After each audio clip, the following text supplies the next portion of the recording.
আসসালামু আলাইকুম বন্ধুরা। এই দেখেন, বাসায় কেউ নাই। আমি আর আমার বাবা সবাই বেড়াইতে গেছে। এই যে বাসায় কেউ নাই।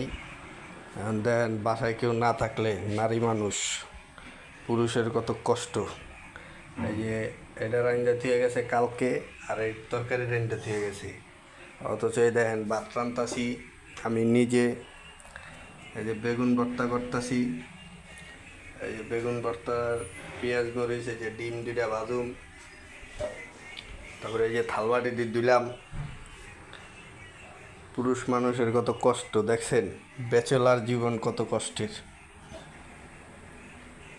মনে করেন রান্না বাড়ি যে কত কষ্টের, কেমনে যে বুঝাই কোন। আর এই যে বেগুন ভর্তাটা, বেগুনে যে পোড়ায় আমি গ্যাসের চুলায় বানাইতেছি। বেগুন ভর্তা বানায়া আপনাদেরকে দেখাবো। জানি না কেমন হইব খাইতে, আশা করি ভালো হইব, যেহেতু কষ্ট করে নিজেরটা নিজের দেখামু। দেখতে থাকেন আর জানায়েন কেমন হয়েছে আমাদের বেগুন ভর্তাটা। একটু কমেন্ট করেন, ভুল ত্রুটি হইলেও কমেন্ট করেন। আর কেমন হয় আমাদেরকে জানায়েন। আর অনেক কষ্ট বুঝছেন, গামায়া এই পাক ঘরে কেমনে যে মাইয়া মানুষ কষ্ট করে, এখন বোঝা যায়। একটা ছেলে তখনই একটা নারীর কষ্ট বুঝে যদি ছেলেটা নিজে রাঁধতে যায়।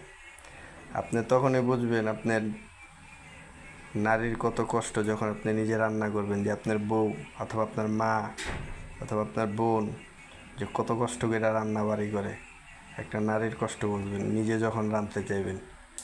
এই যে বডি দিয়া পেঁয়াজ মরিচ কাটতে যে অলরেডি হাত কেটে লাইছি, দেখছেন? এই যে ব্যান্ডেজ করে লাইছি। অনেক কষ্ট ভাই, রান্না বাড়ি করা অনেক কষ্ট। রান্না বাড়ি করার লেগা একটা লোক রাখেন, পারবেন।